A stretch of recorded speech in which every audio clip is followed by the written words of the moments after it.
Today I just proved to you, or I guess it was last night, the girl was doing this thing they call sleeping, but I just proved to you that I am a criminal. So let me go over that, or actually let me have her go over that with you.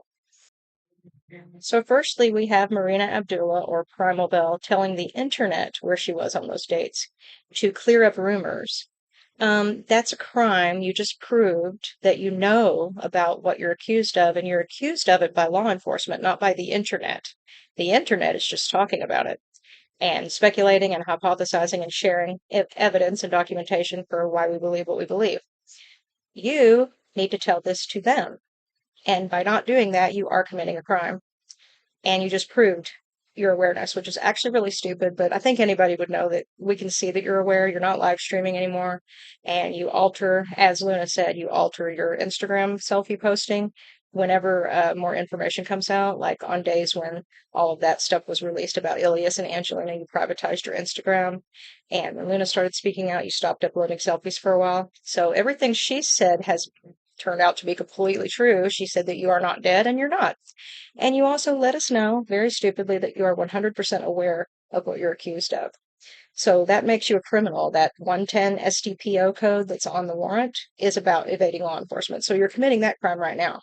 And you just proved it. I noticed in the comments section that you thought you could answer someone's question about Gatis, why he doesn't talk about any of this.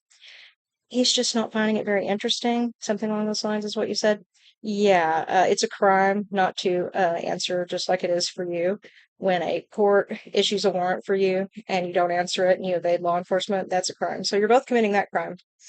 And I don't really know how intelligent someone would have to be to realize that Gaddis is the person that organized the attack. More likely than not, more likely than that I know my own name. He did that. So, uh, yeah, he's supposed to turn himself in, and you're committing a crime even by not turning him in.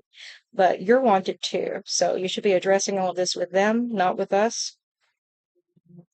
We also know about the video that he released recently with the lie in it about needing money for a kidnapping lawyer. There are no kidnapping charges that have been filed or would be filed, but because he's wanted for trying to murder that child, and we know that. We have documentation of it.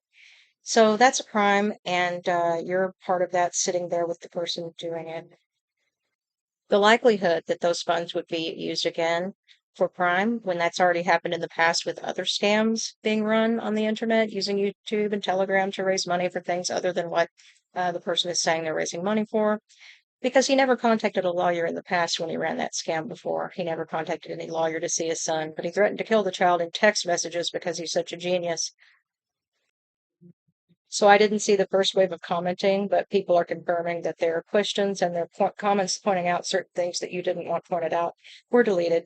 And you are, though, allowing a lot of people to post comments with like avatars of Luna, making with laughing emojis comments about her being nearly unconscious during her attack, ha ha ha, stuff like that. So, typical, really nice, normal family mom type stuff. And by the way, the court documents show us regarding Angelina what kind of a mom you are, and we know what kind of a mom you are right now. That child's father is accused of organizing an acid attack and an arson attack against his own child, and you're not turning him in. But you can get a camera in your face and make a video. You can grab some bleach and start redoing your hair, but you can't manage to turn that guy in. Isn't that interesting? Or yourself. So, and even, so the people that are hypothesizing that you're this little victim, I do think definitely you're being abused if you're around the guy. But at some point, that would have solved your problem, wouldn't it, if he wanted to do these terrible things and you turned him in for them and you cleared up your role, which if you didn't have a role, I would think you'd want to do that. And you'd let them know, this guy terrifies me. I don't know what to do. And that would get him off of you. He wouldn't be able to hurt that child. He wouldn't be able to hurt you if he were apprehended. You'd have to be apprehended for a little while too, and you'd have to tell your story. But that's what you'd do if you were innocent, I would think. That would protect the baby, and that would protect you. But based on court documents regarding what you were like with Angelina and what kind of a person you've been generally for decades, I don't believe for 1 minute that you're not completely complicit, just as the courts speculate that you are. But the only way we'll ever know is if you turn yourself in, which is what you're required by law to do. And in not doing that, you are a criminal. Bye bye.